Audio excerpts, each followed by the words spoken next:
¿Qué es lo que se encuentra en esas misiones? La dura realidad. Que las condiciones de vigilancia son iguales o peores que las que hay en Cuba. Le quitan su pasaporte, le quitan el título, le quitan todo. No pueden tener contacto con las personas de ese país. No, si se escapa, el que escapa de la misión no puede regresar en 8 años como castigo. Porque lo que le están dando al médico por un trabajo profesional eso es esclavitud moderna, explotación laboral y tráfico humano. Denuncias de Brasil, de Venezuela y de Bolivia, donde habían personas con bata blanca que descubrieron que no eran médicos. ¿Entonces? Y que estaban haciendo propaganda política. Y dije, no voy a ir al campo, no me van a castigar y me van a destruir las manos, que es lo que tengo como médico. Bienvenidos a Sabor a Freedom, el espacio donde celebramos la libertad y las voces que se atreven a destacar en la multitud. Con ustedes, nuestro anfitrión, César Grajales. Bienvenidos a Sabor a Freedom, el podcast patrocinado por la Iniciativa Libre, donde las historias de lucha, éxito y propósito de nuestra comunidad se encuentran. Hoy tenemos un invitado especial, el doctor Alfredo Melgar, un médico cubano que ha dedicado su vida al servicio de la salud aquí en Estados Unidos. Su historia es testimonio de disciplina, fe y trabajo, desde sus comienzos en Cuba hasta ejercer aquí en Estados Unidos. El doctor Melgar ha atendido a miles de pacientes, quizá usted uno de ellos, muchos de nuestra comunidad latina, que buscan no solo salud, sino también dignidad. Y con esto recibimos al doctor Melgar. Doctor, bienvenido a Sabor a Freedom. Gracias, César. Gracias por la invitación. Bueno, doctor, antes de llegar al tema de la medicina, porque hay muchos temas importantes que tocar y sé que tienes unas respuestas fantásticas, ¿cómo empieza el doctor Melgar? ¿Dónde viene el doctor Melgar? ¿Qué parte de Cuba viene el doctor Melgar? Sí, yo soy de una provincia de Cuba que se llama Camagüey. Okay. Mi padre es un emigrante español que fue a Cuba con mi abuela. ¿Qué parte de España? Ávila. Ávila, en las afueras de Madrid. Y él estudió medicina allá, pero se disgustó con la revolución y se marchó, y yo me quedé con mi madre allá en Cuba. Ok. Pero entonces ese deseo y espíritu por trabajar en la medicina viene entonces desde su padre. O sea, desde pequeño sí. ¿Sabía que quería ser doctor? De la familia, César, de la familia. ¿Ah, sí? Sí, mi padre, un tío mío y un tío abuelo mío que fue médico en la época republicana en Cuba, donde había una gran medicina. Y recuerdo en la casa que había un reloj de oro que decía para el doctor Ángel Amado García del Busto, que es mi segundo apellido, de los pobres agradecidos por su servicio. Wow. Es decir, él pudo combinar la medicina privada con el servicio social. Y yo creo que eso despertó en mí esa historia familiar, el deseo de ser médico. ¿Y a qué edad exactamente decidiste, doctor, decir, sabe que esto es mi vocación, esto es lo que yo quiero hacer? ¿A qué edad? Sí, fue como 15, 16 años. A los 15, Antes de eso estaba un poco perdido, buscando algunas opciones, pero como 16, 17 años, yo creo que me definí más por la medicina. Estudiaste medicina en Cuba, ¿no? Sí, estudié medicina allá en Camagüey. Se llaman ciencias médicas, que son unas escuelas que se crearon para estudiar medicina. Como sabemos, Cuba, ya lo hemos hablado en otros episodios, ha sido víctima por más de 60 años del régimen castrista, ahora Díaz-Canel, esta opresión al pueblo cubano. Pero ¿cómo desarrollas tu carrera médica en Cuba? ¿Cómo decides estudiar, pero sobre todo, cómo fueron esos años primeros de educación en Cuba en la medicina, doctor? Sí, son años difíciles porque la carrera de medicina es muy dura, de sacrificio enorme. Sin embargo, tuve un privilegio muy grande, que pude tener profesores que se habían quedado de la época anterior al 59, que no se fueron en el éxodo grande de médicos, se quedaron por situaciones personales y que transmitieron sus conocimientos médicos. Y yo tuve el privilegio ese de recibir de profesores clínicos, porque la medicina de ahora es muy de computadora, muy electrónica. Sin embargo, esa medicina de antes era clínica, mirar al paciente, examinarlo, llegar al diagnóstico. Yo creo que tuve eso combinado, por supuesto, con lo de ahora, ¿no? Con la alta tecnología. Claro. Doctor, ¿y en qué año, cuándo te gradúas, a qué edad te gradúas y qué año sales de Cuba? Y si sales primero para Estados Unidos u otro país. Me gradué en el año 89. Sí. Empecé a hacer la especialidad por vía directa, porque en Cuba hay dos formas. Una, médico de familia, donde van los médicos a vivir y trabajar en el mismo consultorio, y las especialidades por vía directa. A mí por poco no me dan la especialidad porque me sacaron dos cosas, ¿no? Los comunistas que estaban allí, que tenía comunicación con mi familia en el extranjero, que era mi padre, un ciudadano español, y que yo no participaba en las asambleas de los jóvenes, los jóvenes comunistas. Y por poco no me la dan, pero me defendieron otras amigas mías, porque yo era el primer expediente de mi curso, y hice guardias desde el tercer año de medicina, siempre estuve muy involucrado, y gracias a Dios me dieron la especialidad. Y cuando sales de Cuba, ¿a dónde vas? ¿A qué país vas primero? Voy a España primero, porque toda mi familia, por parte de padre, estaba allí. Estuve trabajando, bueno, homologué primero. Homologar es la rivalidad. Sí, exacto. Homologas la titulación de médico en España. ¿Cuánto tiempo tomó para hacer esa homologación del título? La homologación en España no es tan difícil como en Estados Unidos.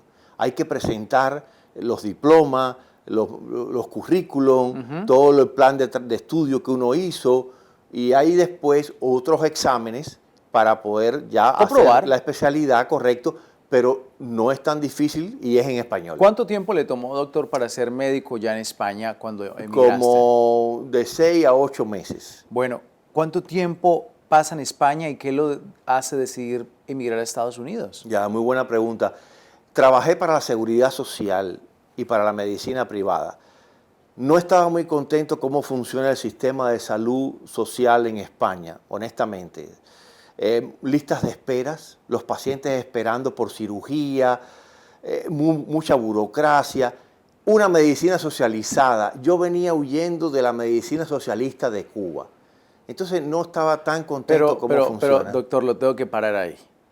Porque es que una enorme parte de políticos a nivel global, incluyendo aquí en los Estados Unidos, siempre usan como modelo, cuando se trata de la medicina, los modelos europeos, los modelos, incluso algunos se han sido más atrevidos, se han hablado hasta de Cuba, el modelo médico de Canadá.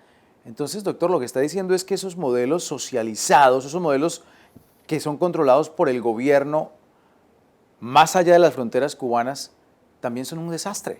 Sí, tienen una cosa buena. Porque usted no lo está viviendo como paciente, lo vivió como doctor. Como doctor. Tienen algo bueno donde todas las personas tienen acceso al sistema de salud. Eso se llama universal. Sin embargo, yo me refiero a la calidad de la atención médica. ¿Por qué una persona tiene que tener un tiempo de espera? Estar en una lista de espera hasta 1 año para una cirugía. No tiene sentido porque puede ser un problema de vesícula. Yo tuve, por ejemplo, pacientes enfermos de vesícula biliar en España que estuvieron esperando por meses para operarse. Cuando eso es una operación que hay que hacerla rápido porque se puede complicar con una inflamación aguda. Pues es un mito el tema de la medicina, de esos países que tienen tendencia socialista en la medicina y controlada por el gobierno, entonces, ¿no? Y la otra parte... Quiere decir que es mejor. Que también vi que es la parte de los médicos, es que, por ejemplo, en España, un médico tiene que hacer 2 o 3 suplencias. Quiere decir que cubre 2 o 3 lugares para poder compensar económicamente su ingreso. Sí, claro. Lo cual es un esfuerzo grande, buscar trabajo y todo eso. Y yo no estoy de acuerdo que eso suceda, ¿no? Porque es un trabajo fuerte. Oye, estudian años para ser médico y obviamente lo que ganan tiene que ser acorde al esfuerzo. Exactamente. Y acorde también a la labor que hacen, que es salvar vidas, doctor. ¿Y cómo termina llegando a Estados Unidos?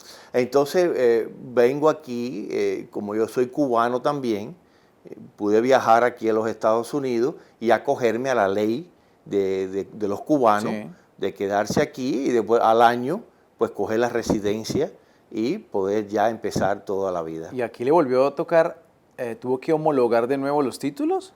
Sí, y aquí es mucho más fuerte. O sea, 2 veces en la sí, historia del doctor Melgar le ha tocado probar que es médico. ¿Y cuánto tiempo duró ese proceso aquí, Ese doctor? fue un poco más largo, ese fueron como 2 o 3 años. Wow. Porque aquí el idioma primero, y luego el nivel de complejidad de los exámenes es alto. Son 3 exámenes, o board, muy rápido, en un sistema que uno está adaptado porque es de múltiples opciones. Por ejemplo, en Cuba los exámenes son orales o escritos. en España también. Aquí es computarizado, muy rápido, 3 exámenes y luego uno práctico para poder entrar a un hospital. ¿Qué sintió cuando atendió al primer paciente ya como doctor aquí en Estados Unidos? Sí. ¿Se acuerda de ese momento? Sí, claro, porque uno deja atrás un historial profesional y eso le pasa a muchos de mis colegas y me pasó a mí. Tienes una historia de tus pacientes, de tu vida en tu país. De pronto se rompe eso y hay un tiempo donde hay que hacer otros trabajos, unas veces relacionados con la medicina y otros no. Y eso es un poco frustrante porque uno quiere continuar lo que estudió, claro, la vocación.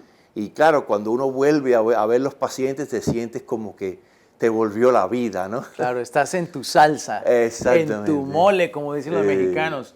Doctor, quisiera que hablemos ahora de los retos que enfrenta la medicina en los Estados Unidos y sobre todo la perspectiva que tiene, doctor, porque usted ejerció, salió de Cuba, fue médico en Cuba, luego Europa, donde está esta utopía de que la medicina europea es lo máximo y tiene esos puntos de comparación. En Estados Unidos gastamos millones de dólares en la salud, pero eso no se traduce en mejor cuidado, eso no se traduce en que tengamos también el mejor cuidado, porque creo que hay unas problemáticas que enfrenta la salud en Estados Unidos, el sistema sanitario. En la Iniciativa Libre, patrocinador de este podcast, la semana pasada, estuvimos en Washington, D.C., hablando con legisladores acerca de algunos proyectos de ley que ayudarían a mejorar el sistema de salud en el país. Le voy a mencionar algunos y vamos comentando acerca de esas problemáticas, si usted las ha vivido y si estos proyectos de ley ayudarían a resolver esa problemática. Por ejemplo, está el proyecto de ley 2092 en la Cámara de Representantes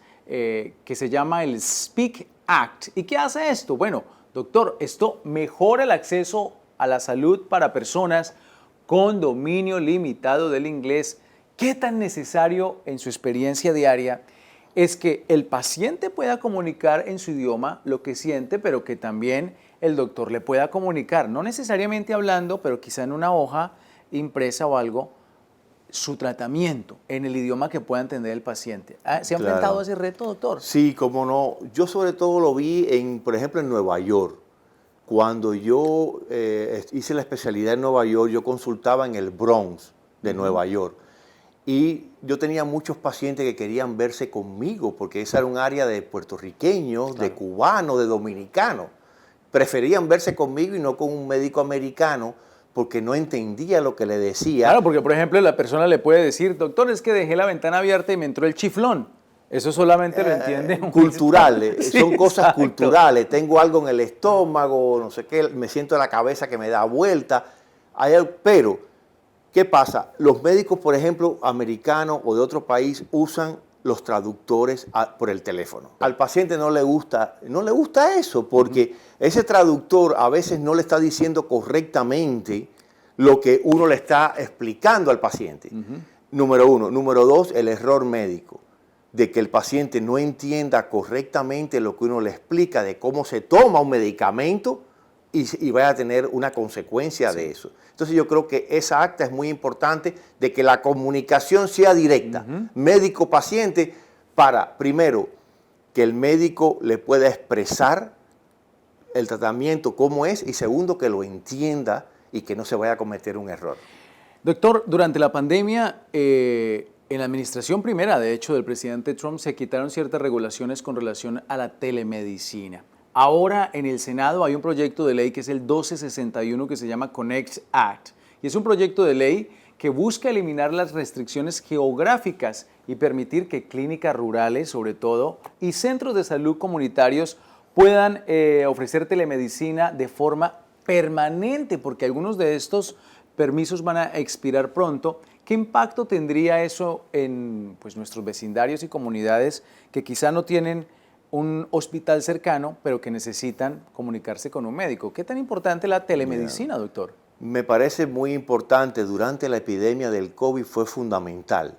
Los pacientes tenían miedo de ir a las clínicas, a los hospitales y contagiarse. Claro. Y entonces durante la epidemia uno le daba, yo que creé un protocolo para el COVID, le daba las recomendaciones al paciente.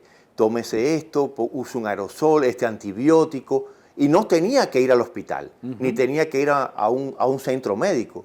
Número dos, el que no tiene acceso a un sistema de salud cercano puede peligrar su vida porque cuando llega está muy lejos de donde vive. Y yo creo que los primeros auxilios por telemedicina son importantes.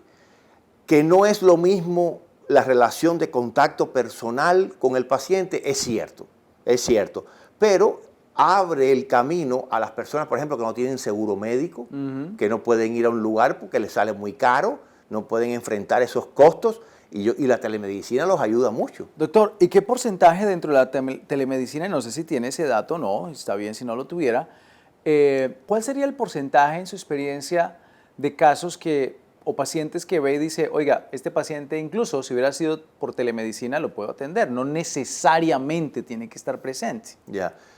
Honestamente, César, en estos momentos yo lo uso para algunos pacientes. No quieren venir a la clínica por alguna razón. Ahora mismo hay un brote otra vez de coronavirus, de COVID, tienen miedo o que están encamados y es muy difícil tienen problemas de movilidad. La movilidad. Si pueden venir a la clínica o a un centro médico, yo lo prefiero. Entonces sería como un 20% o algo así. Muy interesante, doctor. Y algo también importante, es un tema del que poco se habla, y es el tema de la corrupción y la ineficiencia en el sistema. Hay otra propuesta que obligaría a verificar constantemente, escuche bien, querido televidente, que médicos fallecidos o proveedores inactivos no sigan recibiendo pagos del Medicare o el Medicaid. Este proyecto de ley está en el Congreso, en la Cámara Baja, que es el 2309, Medicare and Medicaid Fraud Prevention Act. ¿Qué tan importante es, doctor, que exista más control en el sistema para que los recursos lleguen a quienes realmente pues, atienden los pacientes y no a los que ya se murieron? Ya. Es tan importante en el sentido siguiente, César. Si se previene ese fraude que lleva por años al Medicare, por ahí se ahorran millones.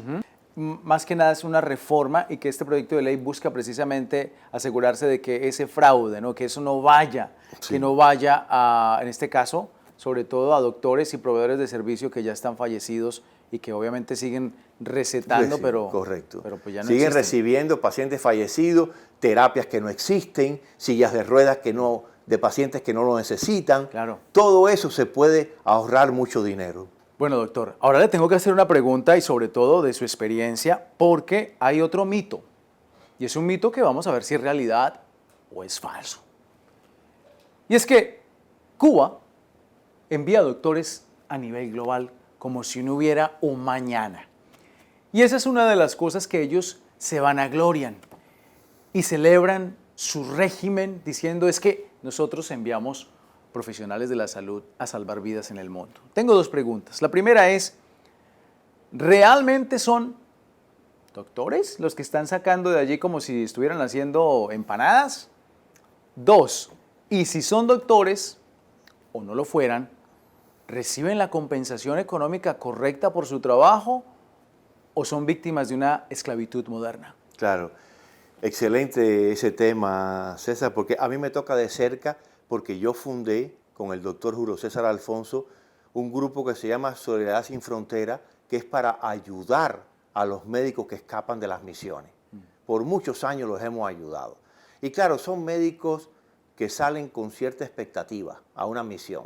Pero salen en esa misión controlados por el régimen cubano, ¿no? Controlados por el régimen, por supuesto. Pero ellos creen que van a estar mejor en el país donde salen. Cuba hizo las misiones como propaganda política. Eso ha sido su plato fuerte. Una potencia médica, un país grande, humano, que le da mucho servicio al mundo entero. ¿Qué es lo que se encuentra en esas misiones? La dura realidad. Que las condiciones de vigilancia son iguales o peores que las que hay en Cuba. Le quitan su pasaporte, le quitan el título, le quitan todo. No pueden tener contacto con las personas de ese país. No, si se escapa, el que escapa de la misión no puede regresar en 8 años como castigo. Wow. Y el dinero que le retuvieron en Cuba lo pierde. Luego viene... Pero a ver, perdón, doctor, Sí. lo voy a sostener, lo voy a parar ahí porque yo he escuchado que cuando ellos envían una misión a un país cualquiera, ese país suscribe un convenio económico con Cuba, no quiere decir que el dinero que le están pagando a Cuba es el dinero de la totalidad que le van a dar a ese doctor cuando regrese a Cuba, ¿no? Correcto. Por ejemplo, el tema de Brasil. El contrato con Brasil en aquellos años fue un contrato millonario. Millonario, que Cuba recibió millones de Brasil y los médicos estaban allí en unas situaciones precarias. Pero cuando regresaron a Cuba, ¿les dieron sus millones también o no? No. Eso es un dinero pequeño que les retienen, o sea, es en nada. Cuba. Es nada. Hasta que Jair Bolsonaro, por ejemplo, en Brasil dijo, esto se terminó. Y los obligó o que se quedan o se termina la misión. Y yo creo que ahí llegó el momento importante de decir, todos estos países cómplices de estas misiones médicas, de alguna forma tienen que recibir su castigo. No pueden, por ejemplo, invertir en los Estados Unidos, no pueden tener ningún beneficio. Pasó en las Bahamas también hace poco. Las Bahamas tuvo que romper con estas misiones médicas, porque lo que le están dando al médico por un trabajo profesional eso es esclavitud moderna, explotación laboral y tráfico humano. Han sido las denuncias internacionales de lo que ha pasado con los médicos cubanos. Yo creo que llegó el momento de que como Cuba no va a terminar con esto, la única forma es presionar a esos países y decirle, mire, ustedes son cómplices de todas estas violaciones laborales que por años han existido. No, y sobre todo, como hablábamos al comienzo del episodio, todo el tiempo que toma prepararse para ser un médico, para luego terminar en una misión donde está siendo explotado, donde está siendo violados sus derechos humanos, sus libertades, y que estas personas simplemente son víctimas de un régimen que quiere seguir creando publicidad de un modelo económico y social que no funciona, que ha sido completamente fallido y que ha cobrado millones de vidas a nivel global en la historia de la humanidad. César. Y por último, la segunda parte que me preguntaste, denuncias de Brasil, de Venezuela y de Bolivia, donde habían personas con bata blanca que descubrieron que no eran médicos y que estaban haciendo propaganda política. ¿Por qué? Infiltrados. Porque no pasan por un proceso de homologación o reválida como pasamos nosotros. Y entonces, claro, ahí se puede infiltrar cualquier persona. Tremendo, un caso terrible y como siempre de una isla que tristemente ha estado oprimida por este régimen totalitario. Pero por último, doctor, le quiero hacer una pregunta. ¿Qué significa la libertad para el doctor Melgar? La libertad es muy importante. Yo, por ejemplo, estuve castigado cuando me iba de Cuba. A los médicos los castigan.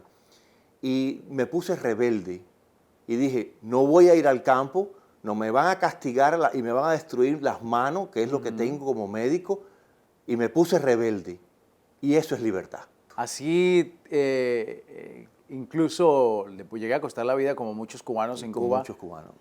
Yo lo llamaría coraje, ¿no? Tener valentía. Exacto. Tantos cubanos que se han ido buscando la libertad. Yo ayudé, por ejemplo, en el hogar de tránsito con Arturo Cobo en aquellos años 94 y 95, y llegaban los botes solo, con escritos, con fotos de cubanos que buscaban la libertad y se quedaron en el mar. Que quedaron en el estrecho de la Florida, Exactamente. Perdieron su vida. Es una lástima esa historia y espero que, y acá en Sabor a Freedom, esperamos que pronto el pueblo cubano se pueda zafar de ese yugo. Doctor, gracias por compartir todo su conocimiento, su visión de la medicina, su viaje desde Cuba por España y luego llegar aquí a Estados Unidos. Gracias por estar con nosotros el día de hoy, doctor. Un placer para mí, muchas gracias. Y a ustedes, amigos, no se les olvide que también pueden encontrar este episodio y muchos más aquí en nuestra página web, donde usted tiene su podcast favorito, Sabor a Freedom. La próxima semana vamos a regresar con muchos más invitados, muchas historias de éxito, gente que inspira y que ha hecho una gran labor aquí en los Estados Unidos. No se le olvide decirle a sus amigos, oiga, ¿ya vio? ¿Ya escuchó? Sabor a Freedom. Nosotros regresamos la próxima semana. Hasta pronto. Concluimos Sabor a Freedom. Sintonice cada semana a través de las redes sociales de la Iniciativa Libre. YouTube, Libre Initiative. Facebook, The Libre Initiative. Twitter X, @LibreInitiative. Instagram, @WeAreLibre. O visítenos en lainiciativalibre.org.